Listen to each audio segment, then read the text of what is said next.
Hey everyone, this is Corinne Lafont from Between the Lines, your favorite radio host, your only radio host. I mean, there's nobody else like me, right? I am just your favorite girl all around. Broadcasting to you from Trinidad and Tobago, the lovely island in the Caribbean, and it's absolutely gorgeous outside. We have had a lot of rain the past couple of days. We're in June, are we? So it's the rainy season has begun and the hurricane season. So we expect a lot of rain, but today is absolutely beautiful. It's beautiful whether it rains or whether it's sun. I just absolutely love it, and I'm thankful to be here. My voice may sound a bit croaky or hoarse because I'm with the flu again. And of course, with the rainy season in the Caribbean, you tend to get the flu more often than any other time. You know, everybody's coughing, sneezing, sore throat, talking to you, spitting, all those are the nasty things, blowing their nose. And so, see, I'm clearing my throat. But besides the beauty of today and besides me being thankful for being alive, I am really happy to be here with Valerie Del Grosso, or Grosso. She's going to tell me how to pronounce her name properly. I don't want to really, Del Grosso, that's perfect. Del Grosso. She's going to tell us where that name came from. Is absolutely beautiful. And she's just as beautiful as the name. Oh my gosh. She's a lawyer. I don't know if that has anything to do with it, but, but we're going to find out. And we're going to be talking today about protecting your business from a legal standpoint. I looked at her website and really I saw some things that is mind-boggling. And you're going to learn if you stay online and you join us or you listen to this episode, you will learn some things that you could have avoided and saved yourself a lot of problems, heartache with. So she's going to be sharing, some examples of that and some instances where, she worked with clients and, if they had come to her first, they wouldn't, they would not have found themselves in a muddy situation. So let me share a bit about Valerie here today before I move on. So Valerie Del Grosso finished her undergraduate degree in 2 years. How is that possible? She's going to tell us. And was a lawyer by the time she was just 23. How is that possible? She's going to tell us. She has been practicing for over 9 years and she doesn't even look more than 9 and owns her own law practice in Las Vegas, Nevada. She's complaining about, well, she's not complaining. She's talking about the heat and she's not drinking enough water. She has extensive experience serving clients ranging from tiny businesses to household names. So please know that whether you're a super tiny or below tiny or minuscule, she will handle you. And if you're a big name, she will handle you as well. Because she has a big name, Valerie Del Grosso. So Valerie, welcome to Between the Lines. It's great to have you. Thank you so much for having me. I'm so excited to be here.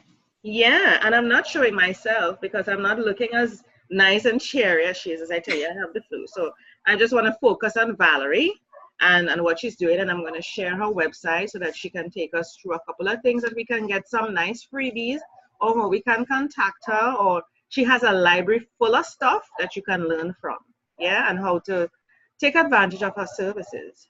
So Valerie, protecting your business from a legal standpoint. A lot of us entrepreneurs go through business and we really shy away from the legal mumbo jumbo. That's normally the words we use, the jargon. Because first to begin, we don't understand what the hell it's saying.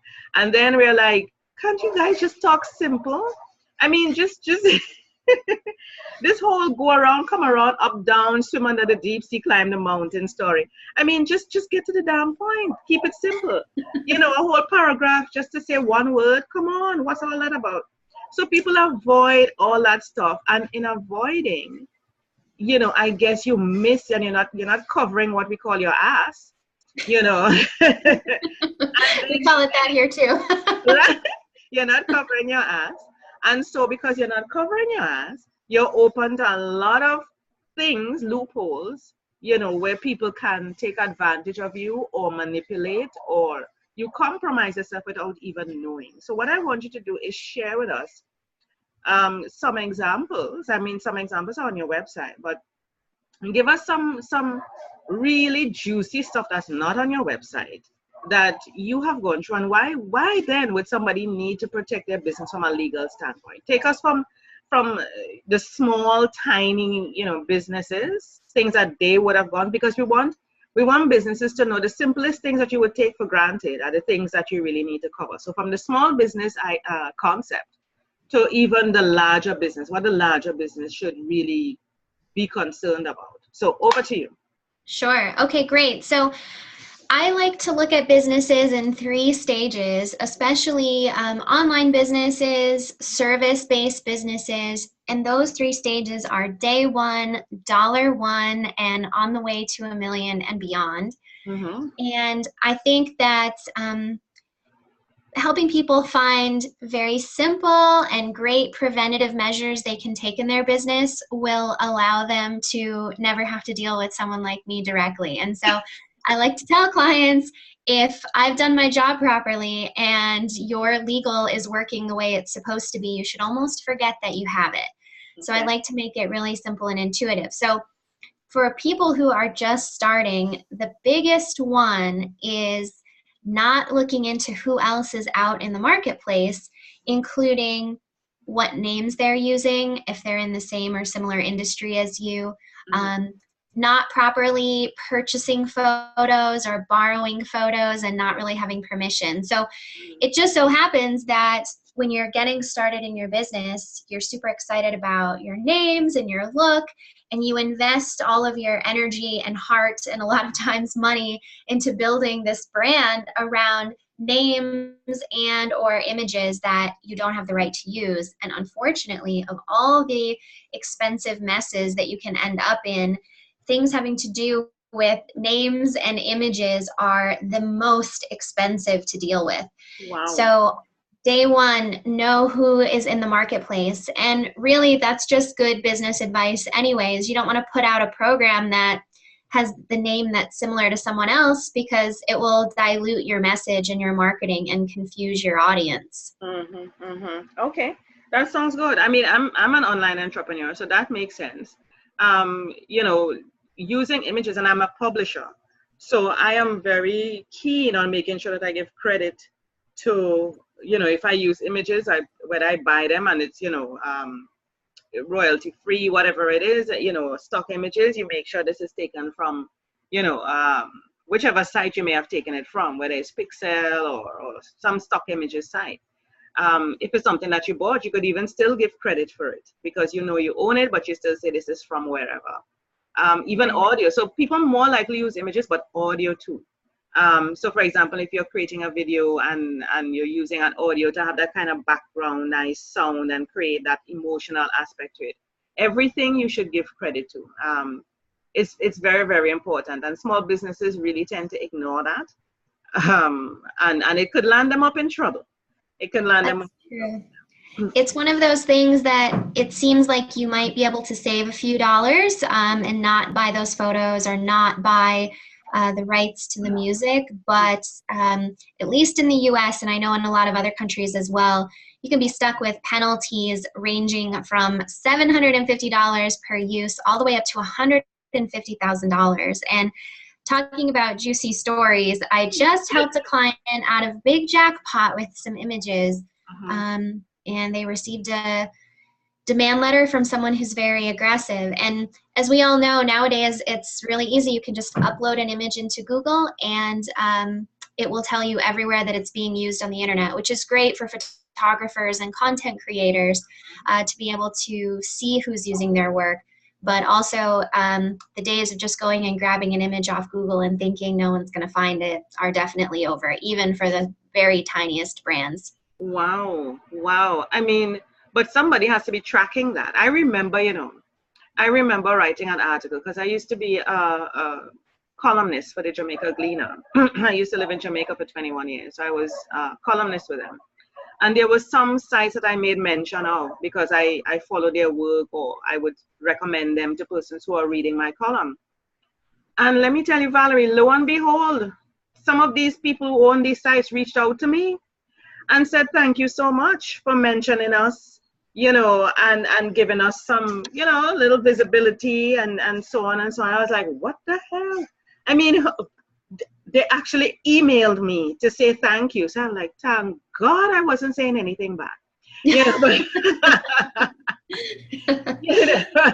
you know, and they were like, you know, thanks. So there are people, I mean, for those who have a staff of in their company that have people who are really trolling through their social media, seeing who is following them, because you need to have that. When you have that kind of business set up and you reach to that point, you need to have a whole department, especially now for me, just crawling and trolling, as they say, the web to see who is using what, where are they using it, your brand, it's brand protection.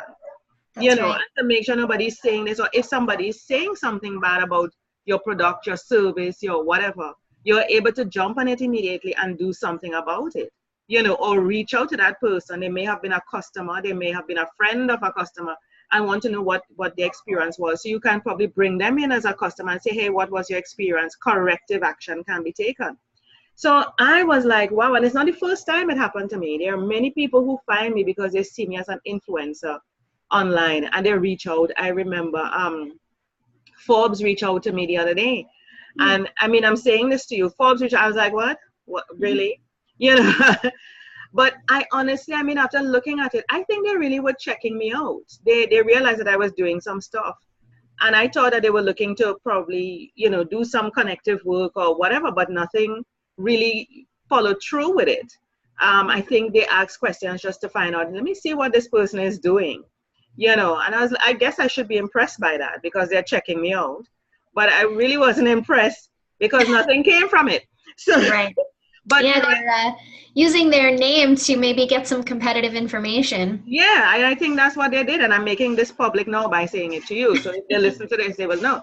But, but that's really what I think it was, because when I thought, hey, it's Forbes, they have a publishing side to their business, and there's a possibility of things can happen. I don't know. Nothing really came from it as I had hoped. But the fact that they reached out to me and I spoke to their VP and whatever, I said, wow, they're checking me out. They see me as an influencer. That means to say I'm doing something good out there that I need to keep doing. Yeah. So people are actually checking. And I think as whether you're small or whether you're big or you're in the middle or whatever, people are looking, and your brand is very, very, very important.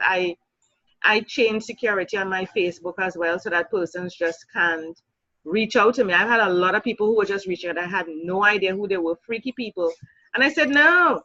And so now people cannot just add me as a friend. I have to add them as a friend or send something to them to become my friend. It's I had to add security, and I keep my Facebook, my social media very clean, because what social media is like that. Everybody's watching and seeing what you're commenting on, who you're hanging with, all of that. Birds of a feather kind of a thing. But let me not interrupt you. I mean, I'm just giving you my experience as well and some juicy information. So continue on. Yeah.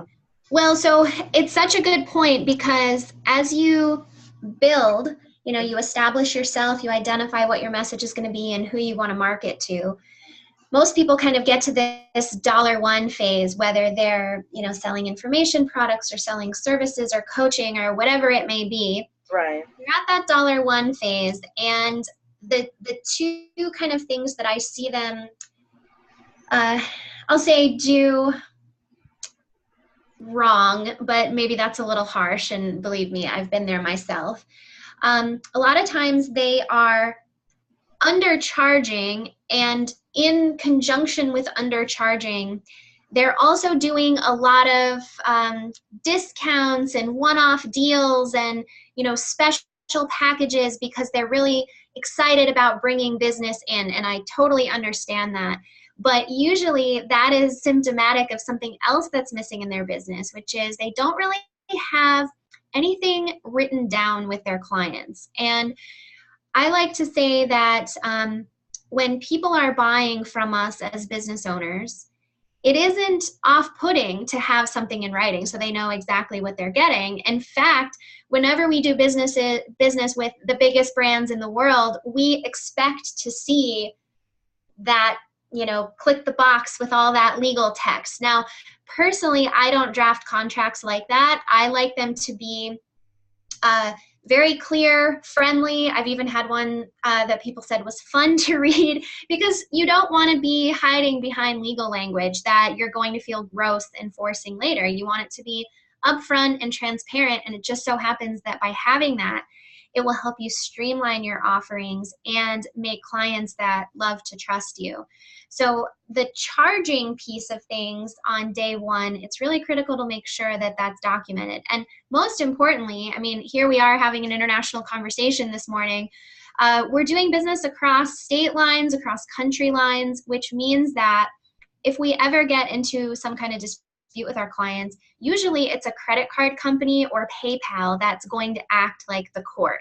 It's going to be very rare, unless it's a really big contract, that we're ever going to see the inside of a courtroom. And there are pros and cons to that, because the people who work at the credit card companies and PayPal, they are not trained judges. They don't know what the law is. And of course, they have nothing to go on except for what you put in your client agreement. And so I like to write them to be very clear to the customer, but also to make it perfectly simple for your credit card company to enforce your refunds policy, because they're probably going to be the ones to do it.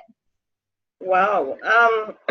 You're bringing up some stuff, because I do work internationally, global, and when I'm drafting up a contract, of course I would say,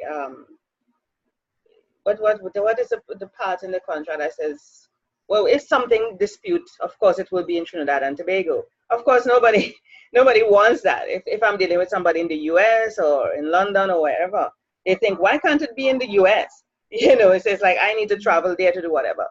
But it's wherever the vendor is located, that is really where it should be. So if somebody is drafting up a contract in the US, I don't dispute with them that they should put it for Trinidad and Tobago. Obviously, it has to be in the US. That is where the vendor is.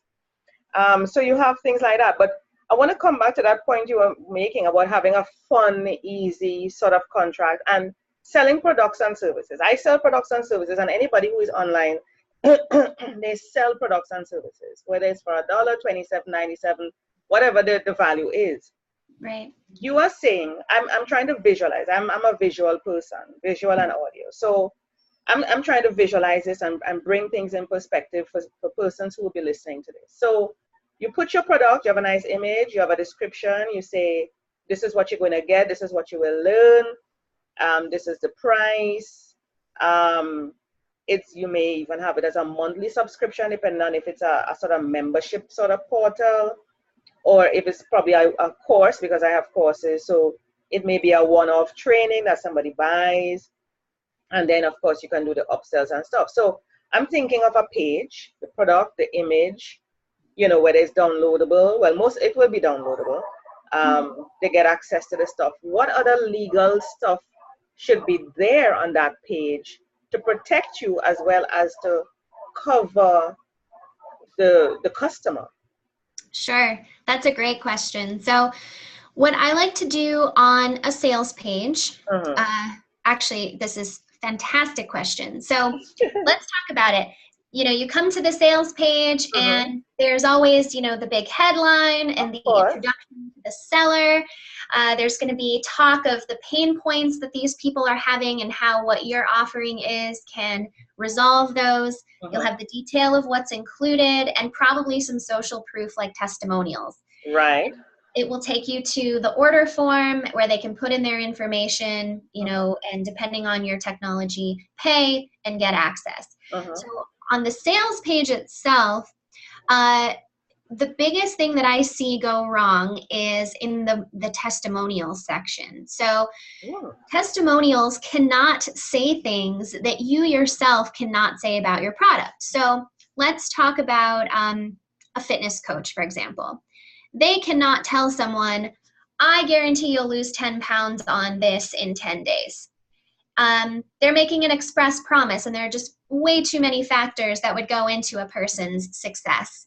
So they would say this will make it easy to meal prep, to make time to get to the gym, to improve your sleep, all of those sort of ancillary items related to weight loss and implementing their program. That's great. Those are just fine for marketing promises. But then if they have 10 people saying, I guarantee you'll lose 10 pounds on this as a testimonial, that's an improper use of testimonials. The other thing that I see wrong with testimonials is they are intended to be a credible source of information that people are going to rely on to make a purchasing decision. And when it comes to money, in weight loss, social science studies show that people are kind of blind to making a really good decision. So you're looking at consumers that are already vulnerable. We're using marketing that speaks to their pain points. And then we have these testimonial givers that seem to be totally neutral people, but maybe we failed to mention that one of them is our mom. Maybe in the fitness coach example, we failed to mention that one of them had weight loss surgery. We failed to mention that one of them had the flu, and that's why they lost 10 pounds in 10 days. So you want to be really careful about giving a lot of context to the results that you're promoting when you're doing that in conjunction with selling the product or service. So that's number one on sales pages. If you're more of a business or marketing person, the related information you would want to give would say, hey, you know, this person had great success implementing my list building challenge, but they did already also start with 10,000 people on their email list, and Tony Robbins is their roommate. So that's information that would be really important to know if it were true about a person giving a testimonial. I would love to have Tony Robbins as my roommate. Seriously, I would so totally take advantage of his and leverage him. That's right. Right? So the sales page can be, I mean, we're asking people to take action and take their wallet out and to make this legal relationship with us. We want to make sure that our good intentions to get them in the program and to deliver to them the work that we know is going to be life-changing for them, that decision is not made on the basis of some unintentionally coercive marketing tactics. So that's your sales page. The other thing that's important to have on your sales page is your privacy policy. And I know recently the European Union has rolled out some stiff privacy rules. Yeah. We're sort of following suit in the US. Yeah.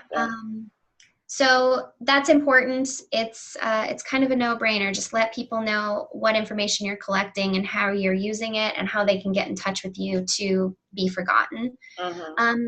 But from there, when you go to the order form, if you are delivering a purely downloadable or self-paced course, you know, your flu's coming through the radio. Just 1 second. Yes. I'm that good. I sent it to you.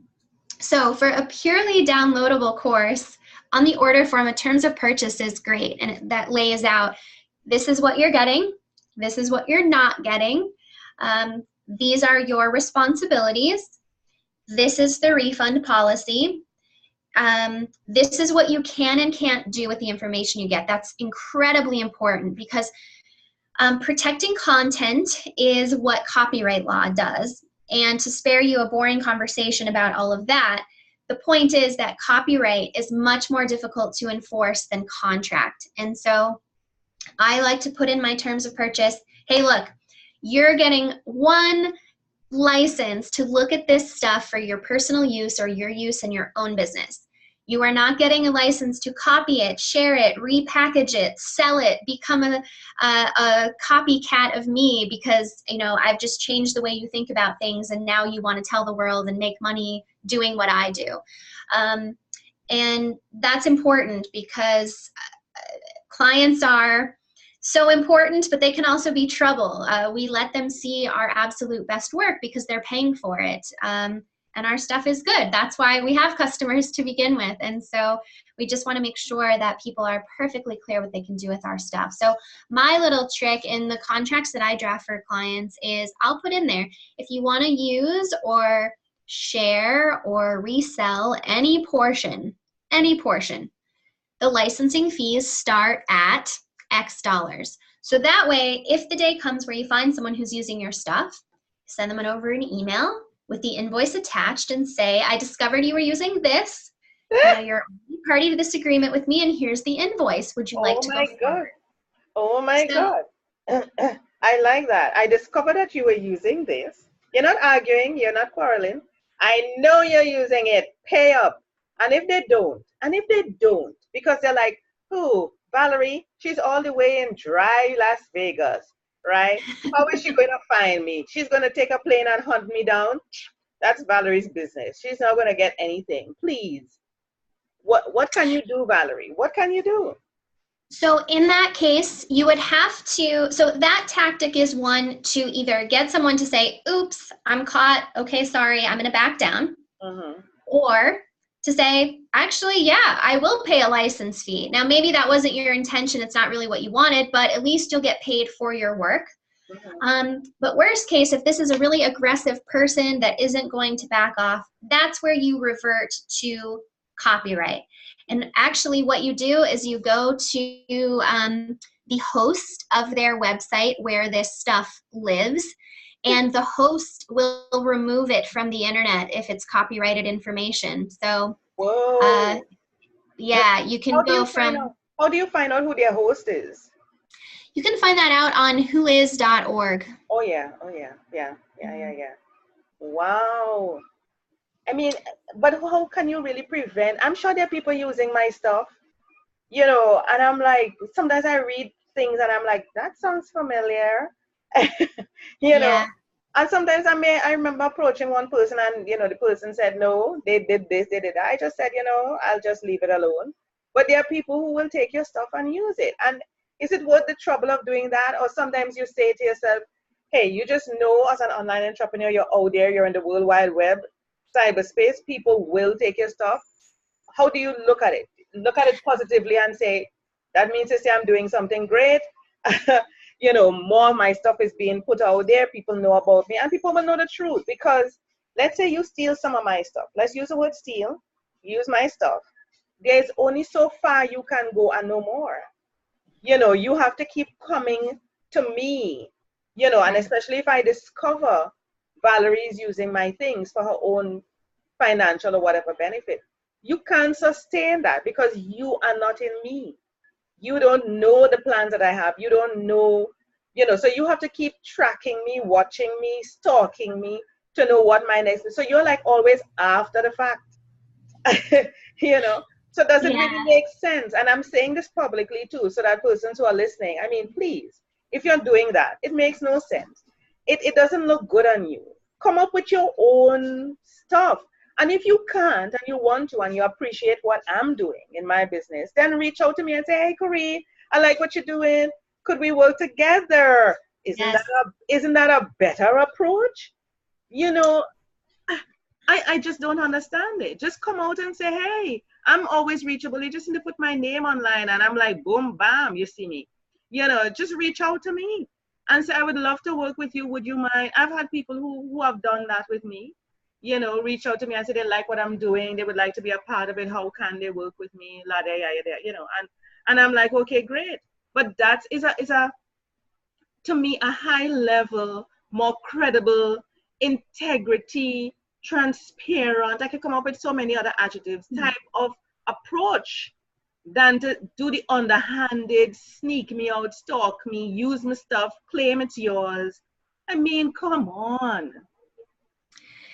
It's pretty bad out there, and I'll say this about it. You know, I'll give some people the benefit of the doubt and say maybe there's a possibility that they just really don't know. I find that hard to believe, but I'll leave a little space open for that. And that's a person who, if you did reach out to them in the way I just mentioned, they would probably back down or gladly take you up on it, and maybe it would, you know, blossom into some great business relationship. There's the middle spectrum. And in that middle piece, I tell entrepreneurs, you know, you are a creative force and no one can be like you. And there's a lot of mindset people and people who talk about the philosophy of no one can imitate you and there is no you and other you, and therefore there is no competition even at all. People aren't buying your stuff, they're buying the relationship with you and the way they make you make them feel, and all of those things. And I agree with all of that to an extent. But kind of going into this more aggressive category of people who are just saying, I want a shortcut, I'm gonna rip this stuff off. I do have a big problem with that, because it's funny. We live in this world that is so filled with content all the time. But when you write a really great piece of content or create a really great piece of content, it stands out above the noise. And I'm in my own mind, I'm thinking of this one particular article that I wrote for my in-person practice here that has generated tens of thousands of dollars in my business. And so I know the value of content. And so I hate to say, just have this philosophy of don't even worry about it. People are going to rip it off, and that's just what's going to happen. That being said, though, you can do a lot of things to try to prevent people from ripping off your stuff. And you could spend a lot of energy, and you can have that thing in your heart where you're just, gripping this and expecting the worst. And I don't think that's a good result either, because a lot of times it makes the user experience very uncomfortable for the vast majority of your clients that are never going to do wrong by you. So you do have to be at least okay with the fact that if you discover someone using your stuff, yes, it's going to be a reactive process. There's not a ton we can do at this point to prevent it. And if you look at the music industry, the movie industry, these are people with massive resources, and they're still getting ripped off every day. You just can't totally prevent it. Yeah, true. Oh my goodness. I want to switch over to your website here. Just let me see if I can do that to showcase some stuff. Yeah. So I'm going to share the screen, and you're going to look a little small. Oh. Yeah. So here we are. Tell us a bit about your website. Let's go through some nice freebies that people can get access to learn a little bit more, to save them, cover their ass. Let's say it, cover their ass. Yeah. And then how they can contact you. I see free legal tools. So let's go there. So if I can say at the top there, if you go up there it is, the Coach's Legal Library on the bottom, on the right. Okay, yeah. I am so excited about this. I know people put out so many wonderful free things on the internet, and I am going to pat myself on the back here a little bit and say there is nothing like this out there that any other lawyer is putting out there for online business owners. Right. I have a philosophy that I want anyone who works with me, free or paid, to know exactly what they need to be doing in their business. And so everybody gets access to this free membership where they can look at easy to use question and answer. For example, I came up with a great program name, How Do I Protect It? And you can read all about it. And, I'm ready to take on a team member. What do I do? And it will explain. And then if you want to join the paid part of the membership, I'll actually give you my team member agreement. So I want everybody to feel like they have great legal support, and this is totally free, and I highly encourage you to join it. And I'm just very proud of this. That's pretty cool. So who are the main clients that you work with? I see you have for coaches. You do a lot of work with coaches? I do. I believe in coaching. Coaching has changed my own life, and so a lot of my stuff is geared toward coaches. But I have also recently added a lot for kind of the halo around coaches. So the online business managers, the Facebook ad service providers, virtual assistants, that's all in there too. So anyone who's got downloadable products, anyone who have names, images, content to protect, and basically people who are doing relationship marketing online, these topics will be really helpful for them. Now, for persons like myself, because once you go online, you're reaching a global audience. So I'm located in Trinidad and Tobago, but I have clients all over the world, all right? Potential as well as current clients. And would you be the type that would be able to work with me? Because I also do coaching. I also create products. I have a membership site. I deal with things like Stripe and PayPal and things. I mean, you know the words. Right. Somebody like myself is somebody that you can work with. Yeah, so that's actually a really great question. There's kind of two limitations on what I do. So technically, I am licensed in Las Vegas, Nevada, in the United States, and that is the limitation on my practice. And so what I try to do is provide information and resources to guide people in the proper direction. I do sell legal templates that people can use and customize. And my philosophy is, if my regulatory body ever came to me and said, hey, we think you're practicing outside of where you're supposed to be, my answer would be, there's no one else that is providing items that are specific to these industries right now. This is the only place to get it. So to me, it's kind of an access to justice thing, because a lot of online business owners like yourself are sort of on the cutting edge of where the law is. Yeah. And as far as doing business across international lines, especially, there is an element of good faith that we're all trusting in each other to have. But most countries around the world do give credence to written agreements between sophisticated people who understand what they're getting in. And as we're using the Stripes and the PayPals that are becoming like these international courts, I feel comfortable offering this stuff to people around the world. I love Stripe. I love Stripe. I'm telling you, I love Stripe. I have I've always been with PayPal. I mean, PayPal is my foundation. Everything is through PayPal or Stripe. So I have those two main options. And for me, I use Payoneer, which is linked. My Payoneer is linked to my PayPal, and it's also linked to my Stripe. So anyone is fine. And of course, locally here in Trinidad, people can pay to my local bank account, you know, but my international clients, of course, they can just, most of them, of course, can use PayPal, or I can just send them an invoice through Stripe. Sure. Yeah, I just love it. I just love the internet. I mean, it just makes things so automated. I mean, it's a lot. It might seem simple, and I tell people, don't underscore it. This whole thing is mind-boggling. Because yes, it is mind-boggling. And when you see something, you click on something, and you see it just works, and it goes to wherever and takes you wherever, and you see things come up. And listen to me, it is not. It is not, I'm telling you, it is not an easy thing. It's a lot of tests. Sometimes it takes months just to make that damn thing work as you want. I have been there, yes. Yeah, and you go through sleepless nights, frustration, trying to figure out the one little thing that's gnawing like a little rat in the system. And you're like, everything else is working, hooray, and you're clapping your hands, and boom, something happens. You're like, what the hell? How did that happen? Well, I have given so many interviews where I have said, you know, I have been there at 2 a.m. fighting with Lead Pages, that I was afraid that Lead Pages was going to reach out to me and say, stop talking badly about our software. Right. Yeah. It's crazy. It's crazy. So when you do go to a site, and I mean, it is overwhelming. There are things that I need to set up that I haven't even looked at yet. I'm like, Corinne, you know you need to do this. But just the thought of setting the damn thing up, Valerie, is just the thought of setting it up. I am like, oh my God, I can't handle you right now. Really?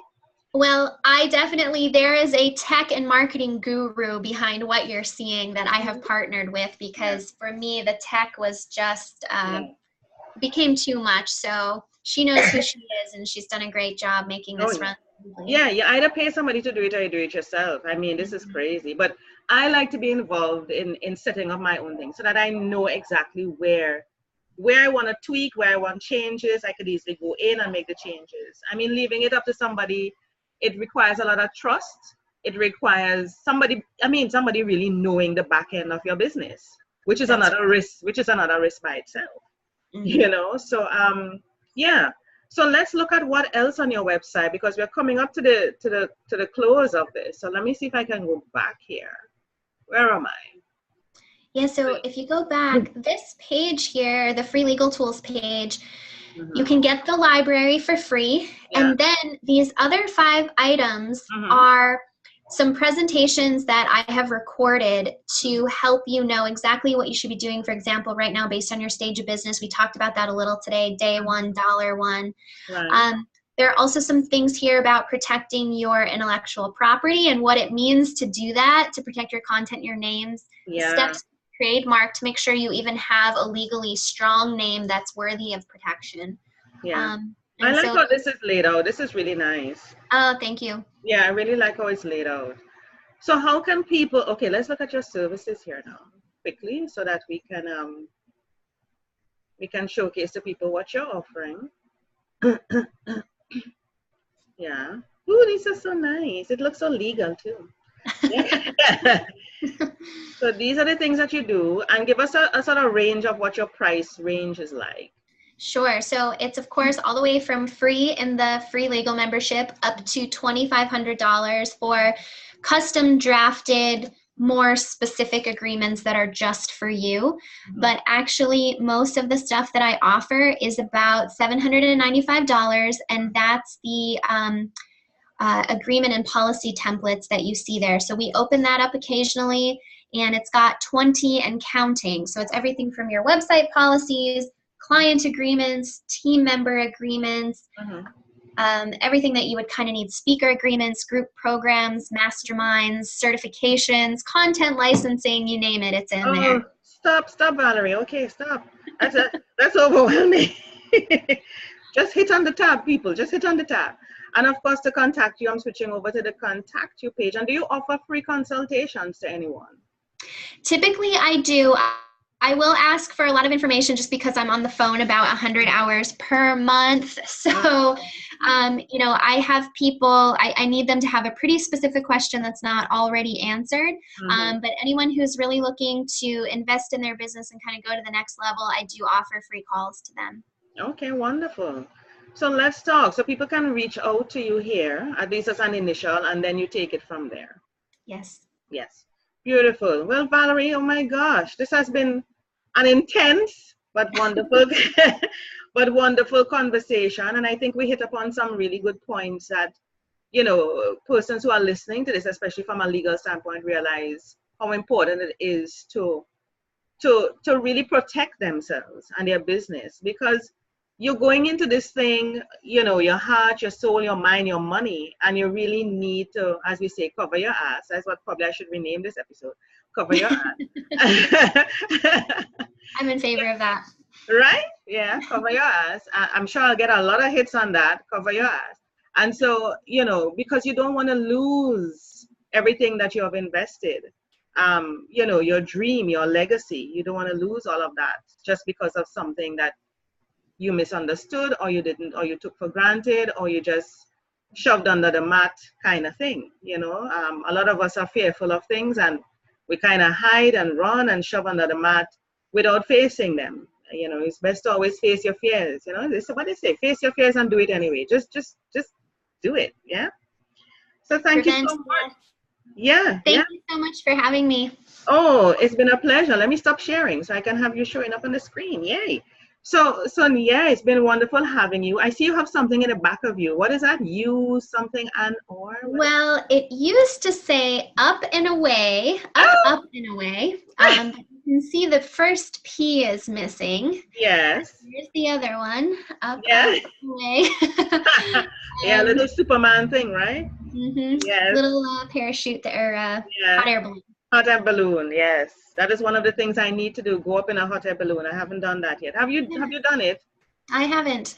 Yes. So it's a plan. Me and you, Las Vegas, going up in a hot air balloon. Soon. Come and see me.